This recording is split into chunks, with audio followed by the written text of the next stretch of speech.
Hi guys, I'm back again today with another reaction video, and today we're checking out Justice League Mighty Morphin Power Rangers Atop the Fourth Wall. Atop? I don't know. But anyways, this was requested on Buy Me a Coffee by Hulk Egypt, so thank you for the request. Sad that the other one I couldn't watch because it got blocked in my country. Crazy. But anyways, we have another one, so I'm really excited to check this out. And before we start, don't forget to subscribe, click the bell button, and let's go straight into the video. Burn. Patreon sponsored review time again, and everyone pretty much knew this was going to happen on this show. Honestly, I'm just surprised the Mega Power Rangers storyline Shattered Grid did not get picked first. Maybe they expected that to show up on Event Comics Month voting. Spoilers, it will not. Justice Aside from League Event is Comics not Month being focused on DC and my Marvel. favorite. I think my brother liked Justice League, but I wasn't into it. I don't know why. I think I like some of the characters. Flash is nice. Superman, yes, it's good. Superman is classic. Wonder Woman, I never got into her. Batman, not really interested. I think the only people I like was Superman and Flash. And then the other characters I don't even know. Month voting. Spoilers, it will really a not. DC Aside from Event Comics person. Month being focused on DC and Marvel, Shattered Grid is not really an event comic. It's a crossover storyline between Boom Studios' two Power Rangers books that happen to feature pretty much every TV Ranger team up to that point. But I don't know. You want it reviewed? You got all my old things like toys and all that stuff that I accumulated. Obviously, when you're older, right? And this was like a childhood thing, your parents will likely throw it away. Like, oh, you're getting older, throw this away. Little did they know that if they kept it, they would have had crazy investment returns, right? From all those childhood toys and CDs and stuff like that. to patron it.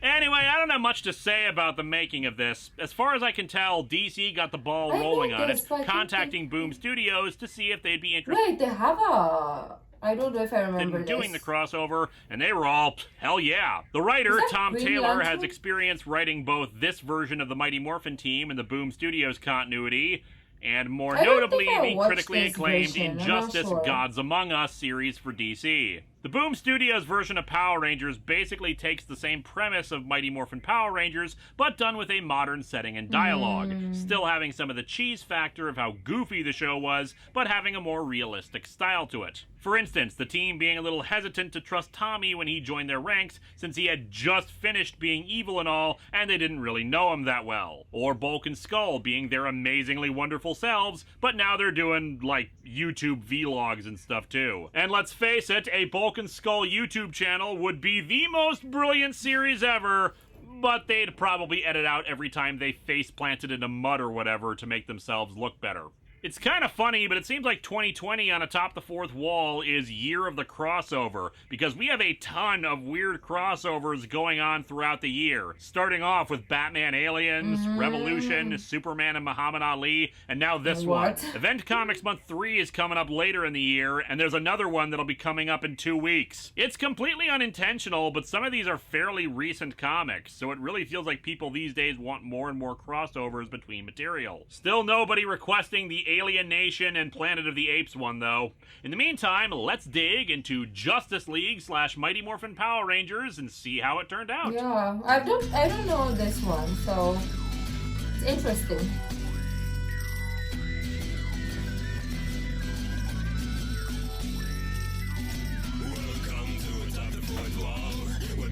Okay, that is a interesting intro.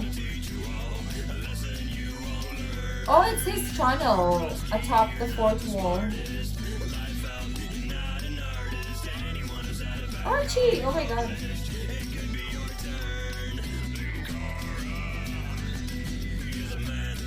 Yes, I've listened to the intro. I like the song.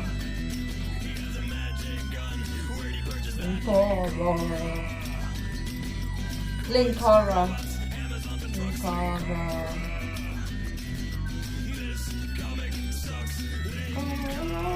Ooh, okay. You would have thought.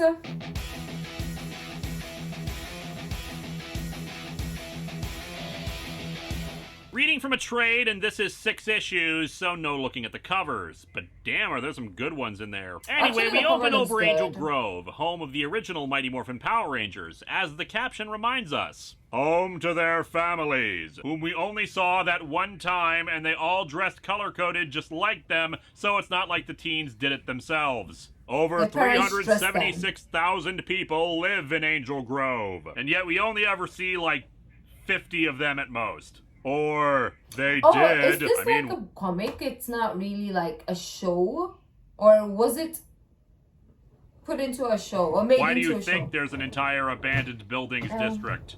Or rather, we see that there's now a huge crater where Angel Grove used to be. Angel Grove is gone. You see what happens when you have any other businesses aside from a juice bar? The Rangers are nearby in their civilian forms, of course utterly horrified by the sight, though the artwork on Tommy is a bit wonky. He's standing up straight and stiff. Even just the position of his hand seems to make him look like a robot, which also happened once. Zack has collapsed to his knees and says this is his fault, but someone tells him it isn't. Superman. It's not your fault, son. Trust me on this. An entire city was destroyed when I was brought back from the dead, and the last thing you want is to have a yellow fear entity try to possess you. We cut to 36 hours ago, where Zack is arriving late to a meeting at the command center because he was busy having an argument with his parents about how he disappears all the time. Zordon explains what's up. Alpha 5 is missing. He was supposed to hit the child kidnapping button so he could start putting up the Christmas decorations, but he hit the wrong one. Actually, he was out checking perimeter defenses and Zordon lost his signal. The teens split up to look, though Zack is the one who finds him, heavily damaged and just saying, "Ay-yi-yi," over and over. He brings him to the command center, but before they can summon the others back, Alpha starts melting and, well, explodes. Zack survives despite being so close, but it blows a hole in the wall, revealing Lord Zed and his putties. Yeah, I should note that while this is following the Boom Studios version of the characters, the timeline for both teams is unique to this story. In the books at the time, Rita was still the villain, and when Lord Zed first appeared in the show, the Rangers stopped using their old Zords in favor of the more powerful Thunder Zords. But in the comic, they'll be using the originals. Anyway, yeah, Zed has breached the defenses and threatens Zordon, but Zack steps up. Really? You were just in the middle of an explosion. Have the basic sense to lie down and writhe in pain. Zed, you poor fool. That only happens if the explosion occurs behind them after clearly missing them and then repeated in slow motion.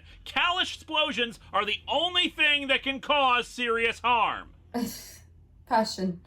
You know, I may have watched too much Power Rangers by this point. He morphs, but Zed's putties soon overwhelm him. Zack, however, has already come up with a strategy as he grabs onto Zed's arm and activates the teleportation system. He and some of the putties are beamed away, but unfortunately the teleporters are damaged and they... When I go back to, or when my aunt comes back... or comes for a vacation, when we all gather as a family, I want to ask her, I will probably film it, I want to ask her, tell me how obsessed I was with Power Rangers. I want her to explain, because I know she was the one who was with me at the theaters and all the time. End up somewhere else. Zack and Zed are separated, with Zack landing somewhere while the rest of the Rangers arrive and deal with the remaining putties. The Alpha 5 that exploded is explained away as a replica, so he's still missing, and that Zack is no longer on Earth. Zack recovers and deals with the putties that landed with him, only to be confronted by Batman. Put down the axe! No! Blunt axes are not allowed in my city! Only sharp projectiles shaped like bats! Zack, as Batman comments, seems disoriented and may have a concussion, which is why Zack thinks Batman is one of Zed's monsters and goes on the attack. Still, superpowers or not, it's friggin' Batman, and therefore he's able to restrain Zack, at least until the rest of the Rangers teleport in. They force him back, and Batman calls for backup. They They get a better look at Batman as Billy says this probably isn't one of Zed's monsters, that they've teleported to another dimension. But he's then interrupted as all of their weapons are taken out of their hands by the Flash. Batman leaps into the Batmobile and shoots a rocket at the group. Zack wants to stay, blaming himself for bringing the fake Alpha into the command center and the fact that Zed is still in this dimension. Still, Kimberly says they have to deal with the immediate threat, mainly by summoning the pterodactyl Zord and grabbing the Batmobile with it. You know, everyone was wondering last week when that pterodactyl from the cover of Batman Odyssey is going to show up, and well, here you go. Kim flies around and narrowly avoids hitting Superman in the Zord. He knocks on it. Miss, I'm gonna have to ask you to land your pterodactyl. Superman! Air traffic control! The Jon Stewart Green Lantern shows up and asks Flash what they're dealing with. I didn't watch Green Lantern as a cartoon. I just watched when the movie came out. It was, I mean, the acting was amazing. Yeah, it was alright. Green Lantern is alright. Flash thinks they're innocent of wrongdoing, that overhearing their conversation, they're just as confused about what's going on as the League. He tries to create a force field around them to keep them contained, but the others summon their own Zords to break free. In a shocking display of concern for a city during a Zord battle, Jason orders Trini and Billy to put their Zords between the fight and the nearby buildings to protect the civilians. The rest fire on John, who's knocked down. Cyborg, who of course is operating by New 52 origins, is also a member of the League and teleports in to assist. The battle continues for a couple more pages until Superman and Kim call off their respective teams. They both know what's up thanks to Wonder Woman using the lasso of truth on her. I've just had a pretty intense conversation, and I'm thinking I may want my own miniseries, and that's the real reason I'm gonna be leaving the team next season. Wow, this lasso really works. The two groups exchange information, including that they can't leave until they find and bring back Lord Zed. Speaking of, we see him floating around in space until an energy beam picks him up and drops him into some kind of alien city. He demands answers from the locals, but they're more worried about attracting the attention of a giant. Run! Hide! I am Lord Zed. I will not run. I will not hide. Yeah, the Machine Empire says hi, Zed. Anyway, he uses his little grenade thing that he normally uses to grow his monsters on himself, growing regular size. Yeah, as it turns out, he was actually taken by Brainiac, who shrunk him down, and apparently decided to just stick him into one of the random bottle cities he has, because Brainiac gets bored sometimes, I guess. Sometime later, the two are discussing things. It seems we are not dissimilar, Brainiac. We both want the universe. I want to rule. You want to put little bits of it in bottles and destroy the rest. To each their own. Please don't tap on the glass. The civilization hates that. Yeah, well, they probably also don't like getting shrunken down and shoved into a jar either. Kinda like to be worried about what they don't like, dude. Zed proposes an alliance, suggesting that maybe Brainiac would be interested in taking a city from his universe. All that he needs is some of the creatures from one of his bottle cities. Back with the League and the Rangers, they continue to hash things out. Yeah, diplomacy would have been a lot harder if we'd squished one of you with our Zords. The last robot dinosaur that attacked me is now mounted as a trophy in my cave, right in between the Bat Baby Memorial and the conspiracy pegboard linking rock and roll music to almost every evil in history. Giant alien octopuses start appearing throughout the world, attacking every major city. Superman calls in all the League members and reserves to help fight the invasion, the Rangers, of course, volunteering to help. Jason suggests splitting up the Rangers to fight them too, teleport the Zords to several locations to fight alongside them. The Justice League teleporters are implemented too to try to start sending in other superheroes, but then a computer virus infiltrates the Justice League's own teleporters. They're confused how Zed could be doing that, since he knows nothing about computers. However, there's no time to worry about that, since now the Zords are the fastest way for the League members in Gotham to get to the attacks. If you want to join me, there's no time to argue. Batman, get in the Mastodon. That's so dumb. Who shapes their vehicle around an animal? Anyway, we're just at the Batmobile down. Soon, the heroes are engaging the creatures in battle, though Zack notes that this is still weird. Zed's whole deal is making monsters by corrupting things that already exist. Is your Earth different from ours? Populated by actual nightmares? No! All we have are otherworldly gods trying to make all living beings submit to their will, the embodiment of death, forcing the undead to rip the hearts out of the living, and One Face. Kimberly's advice for taking down the monsters is to just keep hitting them, since they can only take so much punishment before they disappear. Oh, wow. Cyborg, coordinating their efforts, detects several small objects dropping out of the sky, one of which hits the Tyrannosaurus Zord, Brainiac drones. The other Zords are equally hit, the drones managing to disable them as well as steal the Rangers as communicators and morphers. The Zords, in turn, are taken control of by Brainiac. The demorphed Rangers are rescued by the League, though Zack doesn't want to leave his Zord, since Brainiac said to him that he was taking them back to their universe. And indeed, the creatures disintegrate and the Zords teleport away. Later, at the Justice League Watchtower, the teens lament their current situation, Superman offering words of encouragement. "You're not responsible for the mayhem he causes with the power he holds. All any of you can do is work to stop him. I mean, you guys are from over there, and since over there needs to take care of its own problems, we'll be happy to get you back to deal with it."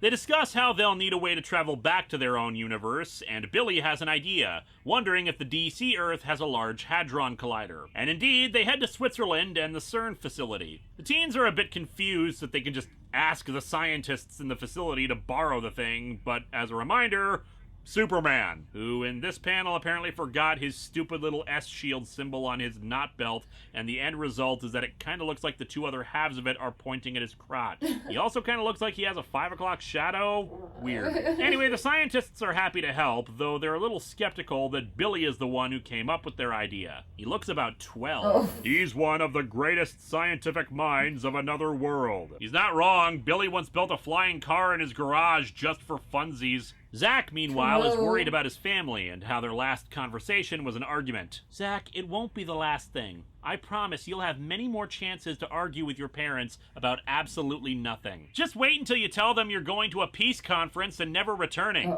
Billy, Cyborg, and the scientists figure out how they can punch a hole into their universe, but they need a way to anchor it to said universe. Otherwise, it could lead anywhere. It can't just be an article of clothing or something. It needs to be something that's still linked to their universe. Fortunately, they do have something. Tommy's Dragon Dagger. It's still connected to the Dragon Zord. The only other problem is they don't want to risk creating a rift in the facility itself. If something goes wrong, they could accidentally destroy the Earth. The scientists don't know what else they can do. It's the like collider is hundreds of feet underground and 17 miles long. I understand, and we'll be very careful with it. Green Lantern, can you hold it together while Superman and I lift? Superhero comics! And thus, yeah, they bring the whole facility up into space and activate it, flying the League Javelin through a portal back into the Power Rangers' universe. They find that Angel Grove is in the process of being taken by Brainiac and shrunken, already surrounded by a dome. The League says they have to let this process play out, or else the forces involved could tear it apart.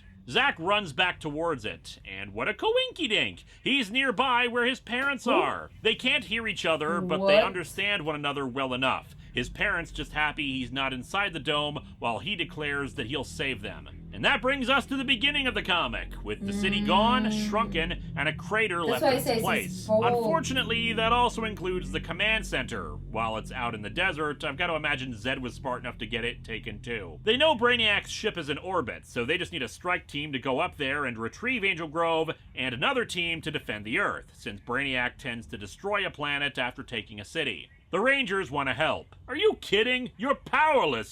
They're not powerless. I mean, I let my own 10-year-old son swing around and fight crime. Give these kids some batarangs and they're fine. Batman stocked the Javelin up with weapons from the League's trophy room. The Sword of Azrael, the Atomic Axe, Green Arrow's Trick Arrows, Lex Luthor's power suit, Prometheus's helmet, presumably one without any useful bits in it. Maybe this is the one that should have gone on Prometheus' head and cry for justice instead of his real one. All that. They also put on masks to hide their identities so that when this is all over, their anonymity with the public is secured. A fan suggested this was a bit iffy. What? Not them using the weapons or the like, but rather the method by which this stuff was chosen for them. Sure, Zack carrying an axe is fine, Jason a sword, but specifically Trini as Katana, who uses, well, a katana, not daggers, as if a nod and a wink back to the racism accusations about an Asian woman being the Yellow Ranger, and giving her the identity of the most prominent female Asian.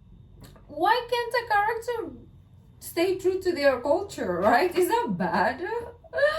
That the yellow, I mean, that part is kind of weird, but she's clearly Asian, the character. She can use a freaking katana, right? If she wanted to. Why?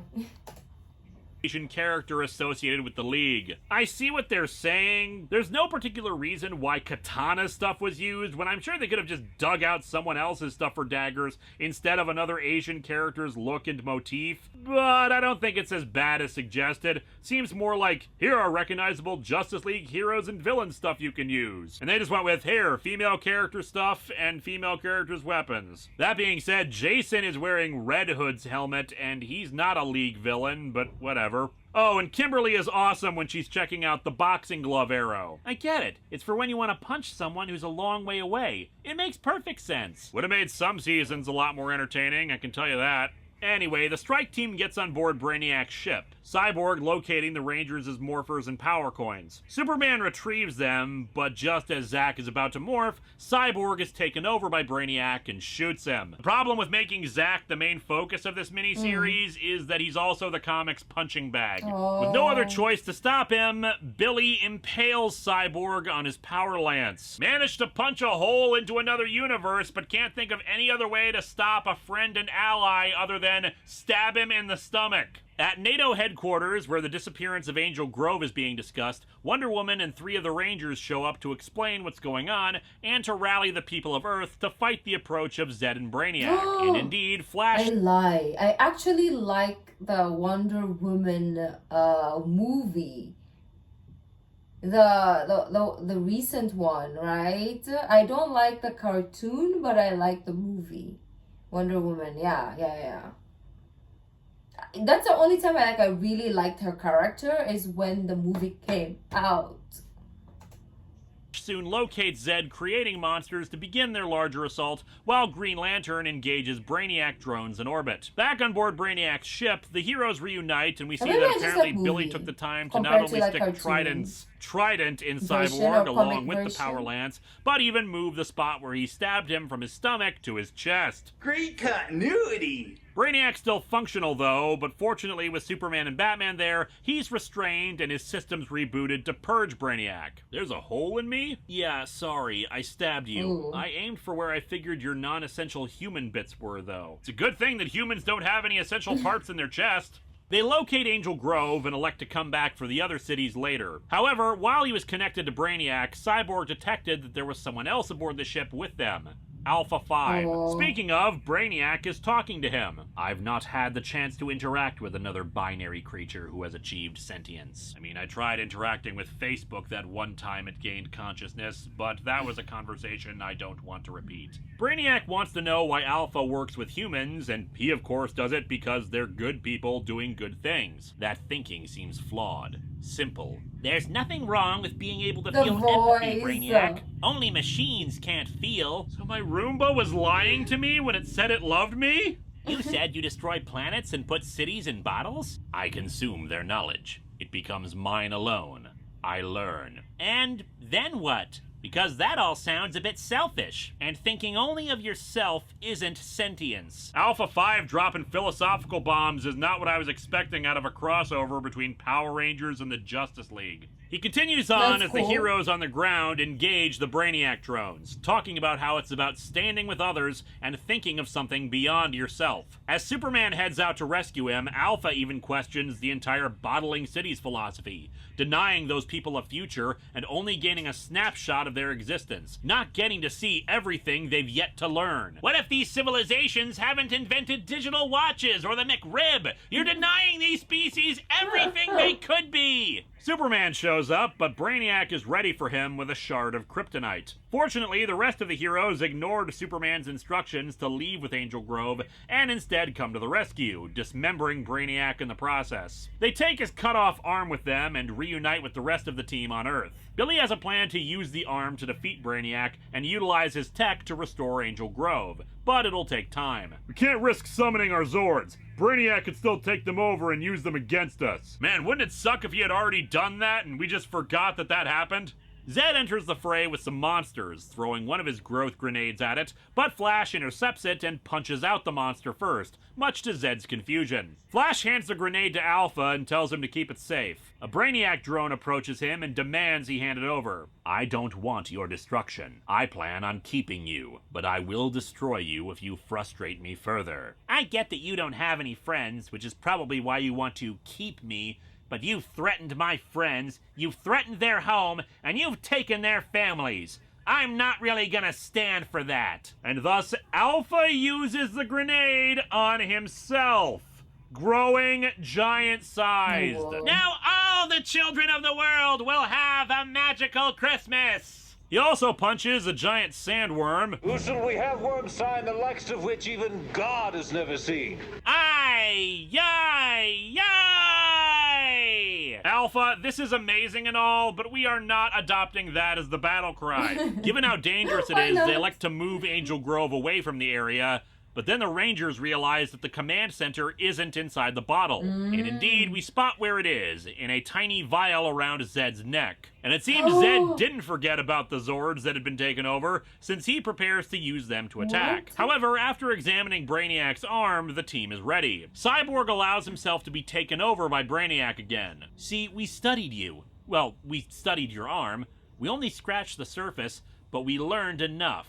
And we have a surprise for you. You cannot surprise me. I can see every eventuality. Oh, wow. I'm a 12th level intelligence. I don't know what a 12th level intelligence is, and I kinda suspect you made it up. The true sign of sentience is having a BS detector. Oh, damn. They put a Trojan virus into Cyborg's systems that quickly begins spreading throughout Brainiac and deleting him, disabling all of his drones. With the Zords restored to normal, the Rangers head into them. Zed, being the sore loser that he is, uses his growth grenades on himself. The League attacks, but Zed's staff is magic-based, so he easily takes down Superman, Wonder Woman, and Green Lantern. Fortunately, the Rangers arrive in the Megazord. They take the command center from his neck and hand it to Alpha to keep safe. Zed hits back, but doesn't do any damage to them. It takes some adjustment, doesn't it? Suddenly having limbs that weigh more than buildings. Maybe if you had some time to get used to it, this would be a fair fight. But you don't have time! And you're not ready for us! Does that mean that all the monsters and Power Rangers who grew giant-sized had a better understanding than Zed when it came to adjusting to the size change? And so, with an I am a man punch and a few more hits to his head, Zed shrinks back down and retreats, only for Kimberly to exit her Zord and hit him with the boxing glove arrow. You know, in the actual show, they only ever engaged Zed in hand-to-hand combat once, and only Tommy. It's fun knowing that if he was wearing boxing gloves, he could have won. Using Brainiac's captured ship, they restore Angel Grove to normal. In the epilogue, who should show up but the real heroes of any franchise, Bulk and Skull, who gets scared off by a glare from Bruce Wayne. There's an amusing bit where he offers to pay for their drinks at the juice bar, but he can't because the $100 bill he was going to use has Lex Luthor on it. I'd say it's odd that they let him have his face on it, given his presidency ended with him fighting Superman in a suit of power armor. But then again, they still have Andrew Jackson on the $20 bill, so what do I know? And so our comic ends with the two teams saying their farewells. Zordon using his own power to send the League back to the DCU. Billy even giving Cyborg a communicator to contact them should they need help. And the Rangers will probably be using it themselves, because we sequel bait with Alpha showing that he's been infected with Brainiac. This comic is great, even if we never get that follow-up. The artwork is very enjoyable and clean, putting a very colorful and bright look to both teams, and showing that they can totally interact in the same universe without it seeming off. Like, say, how Star Trek and the X-Men looked weird alongside each other. Having the main emotional core focus on Zack is a delight for me, because he was always my favorite of the originals, plus it's just cool to have someone other than Jason or Tommy take that kind of lead. It does feel like it's a bit lacking, because we don't see a final resolution shot of him reuniting with his parents, but it doesn't hurt the story or anything. What does hurt it a little is that the Justice League doesn't have any kind of emotional burden held on them. The closest we get is them being a bit surprised that the group are teenagers, but that's just one panel and it's quickly discarded, treating them as equals for the rest of the story. And that's good. The teams should be on equal footing for a team-up, It's just the Rangers get the drama of losing their city and potentially their entire world, but for the Justice League, this is just another day in the park. It also felt like they were setting up for something with how Batman knows how to reboot Cyborg and everyone's a little concerned about that. But that also goes nowhere. Just another example of Batman can be a real dick sometimes. But all in all, the story is solid, with awesome moments like Alpha growing giant-sized, and even showing some really good depth the TV show version never got. A reminder of just how well written the Boom Studio books are. The League members are all great and show off their own unique talents and powers, and the unique situation they have with someone like Superman just asking to borrow the Large Hadron Collider and all. The story is awesome, and I'd love it if this team did a sequel. Next time, more Patreon-sponsored episodes, but now over to Marvel, because it's time for Spider-Man to make a deal with Satan. Again. That would be nice to see, not with Satan, but... And yes, I am wearing a new coat. I promised this thing like a year ago, and I finally finished it. I'm biased. It's always Marvel. I'm not changing the theme song visuals. It's too much work. Oh, don't. What's this? Okay. So, not necessarily the huge, like a big DC person, but I do like the storyline of the two group, right? I like Justice League and Power Rangers doing their thing, right? Trying to save the world, as per usual. And I realized that I actually do like Wonder Woman, but not a huge follower, right? So not a huge fan. I think out of every one that we saw in Justice League, I think Flash is the one that I watched the most, or I followed the most, and then followed by Superman, and everybody else is just like, if it's there, I watch it. So anyways, that's interesting though. I really want there to be a sequel because now I'm hooked onto this plot. Let me know what you guys thought, and if you really enjoyed this when it came out. If you like this video, don't forget to give this video a thumbs up, subscribe, and I'll see you in the next video. Bye.